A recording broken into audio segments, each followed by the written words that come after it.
Grabe naman 'to. Grabe 'tong video na 'to. Naku, babala po. Sensitibo ang mapapanood ninyo.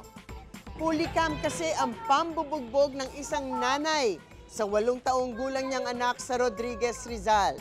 Ang dahilan, hindi raw kasi umuwi ang bata sa bahay buong maghapon.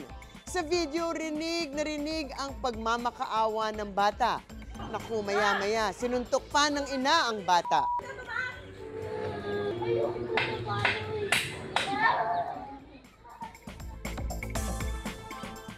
Ano ba yan? Lumapit din ang lola ng bata at ilang beses ding pinalo ang bata gamit ang tsinelas.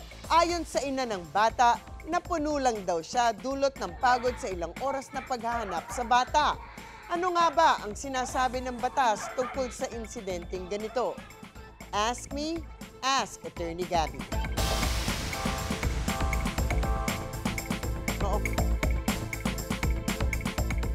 Ano ba yan? Ang aga-aga nakakainit ng ulo. Attorney, alam naman natin na ang mga magulang dinidisiplina talaga ang mga anak.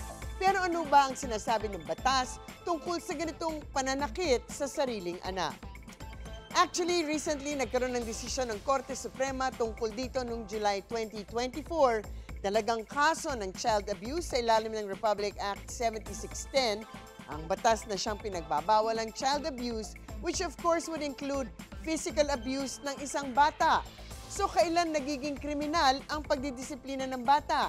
Well, malalaman naman natin talaga yan, di ba? Kung sobra ang violence, kung paulit-ulit ito, o kung ang pagmamaltrato ng isang magulang sa anak ay hindi na commensurate ang parusa sa nagawang pagkakamali ng bata. Ito ay masasabing child abuse na talaga yan. Sabi ng korte, naiintindihan nito ang tungkulin ng magulang na magdisiplina ng kanyang anak. Naiintindihan din ng korte na kung minsan, pag talagang nagkamali ang bata sa biglaang init ng ulo, yung spur of the moment na napagbubuhatan ng kamay, talagang nangyayari siguro yun. Pero kung paulit-ulit na to or talagang nasasaktan na ang bata or nagkakaroon na ng threat sa safety nito na talagang nasisira na rin ang paghahalaga sa dignidad at self-worth ng bata, ito, no doubt, ay child abuse na talaga. Sa kaso na nabanggit ko noong July 2024, 2 batang involved. Yung isa, tinadyakan, sinabunutan, tinamaan ng dustpan kasi nagkukulang daw ang pera sa alkansya.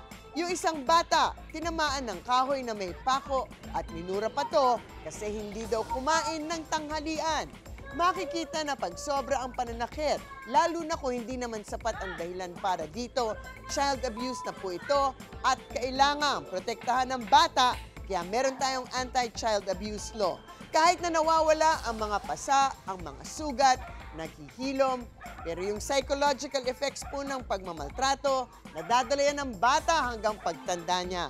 Nagiging problema sa mga relasyon, whether ito ay romantic relationships or professional relationships. And even worse, baka pag magkaroon na rin siya ng sariling pamilya, matutuloy lamang ang cycle of violence na yan sa sarili niyang mga anak. Kaya tigilan na po natin to.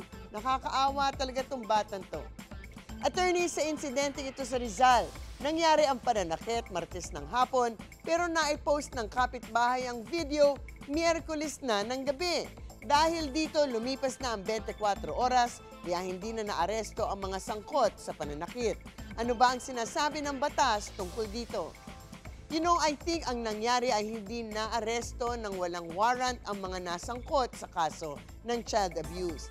Dahil kung live stream yan at ongoing ang pananakit, alam natin na maaaring arestuhin agad ang mga suspect. Actually, pwede nga magkaroon ng citizen's arrest pa dahil nga tinatawag nating in flagrante delicto o caught in the act ang pananakit na to. So pwede sanang arestuhin agad or kung tumakas ito at merong hot pursuit, hindi na kinakailangan ng warrant of arrest. Pero dahil matagal nang natapos ang pananakit, kailangan dumaan sa usual na proseso na isang kasong kriminal ito. Ibig sabihin, gamit ang videotape bilang ebidensya. Kasama na ang salaysay ng mga kapitbahay, ang medico-legal report tungkol sa injury ng bata, maaari na mag-file ng complaint for child abuse at magkakaroon ng preliminary investigation. At gamit ang mga ebidensyang nabanggit natin, maaari nang mag-file ng kaso sa korte at mag-i-issue ang korte ng warrant para maeresto ang salarin. Pero dahil may physical abuse at ang di umanong mananakit ay nakatira sa parehong bahay ng biktima, talagang maaaring tanggalin mula sa poder ng magulang at kukup-kupin ito ng DSWD or ng local social welfare officer ang bata.